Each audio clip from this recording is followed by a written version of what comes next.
Hey, this is Chris, your herniated disc expert. Another question here that came up in one of the groups that I'm a member of and some different ones that I run. So this is an interesting one. So I wanted to kind of break this one down. So this is a common thing that people do get shown on, some not at all.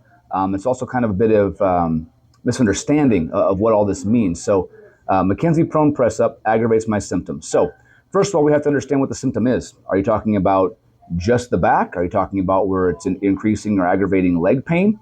Are you talking about it increases pain when I push up into it, but then when I come back down, it goes away? That's not an aggravation. That's just a yellow light that then goes away once you stop. Regardless, let's just back up a second. So when someone talks about a McKenzie prone press up, we have to first understand that the McKenzie system, or MDT, is not an exercise at all. It's actually an assessment tool. So there's no such thing as a McKenzie prone press up as far as like the exercise. Now, that is a movement that McKenzie and a lot of therapists and clinicians do use.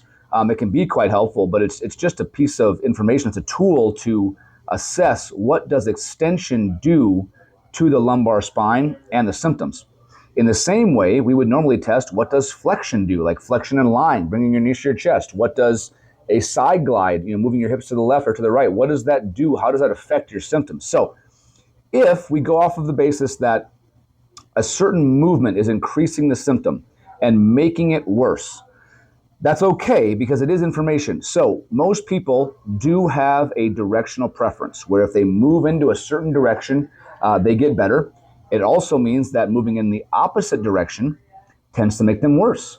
So this person may be more of a flexion responder, meaning they need to either bend in standing, bend in sitting, or what we call flexion in lying, bring the knees up to the chest. Very possible. There are people who respond to flexion very well, and then in contrast, they will worsen with going into extension, okay?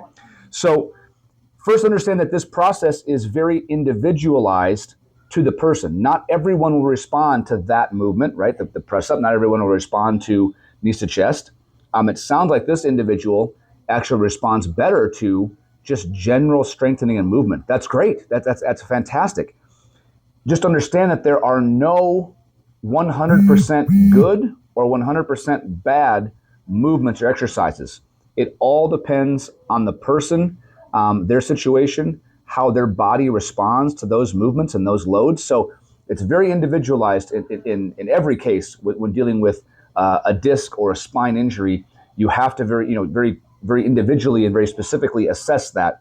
So now, if this person has been lucky enough, has been successful enough in finding something that works for them, that is fantastic. So the next step for them is to continue with the core strengthening exercises, slowly and steadily progress those movements, and then slowly start to add back return to function end range movement, meaning all the way bending in standing, all the way bending in lying. So we get a little bit of like nerve tension when you're in standing, and we get a little bit of like low load flexion with knees to chest on your back, and then return to at least slightly working into the press up or the extension. Start on elbows, slowly work into it, reassess after. So once you can get back fully into full end range extension, full end range flexion, so forward and backward, and you're moving freely in those directions and feeling good, then you've pretty much got this problem solved. So I hope that gives some clarity onto what that movement, what that means,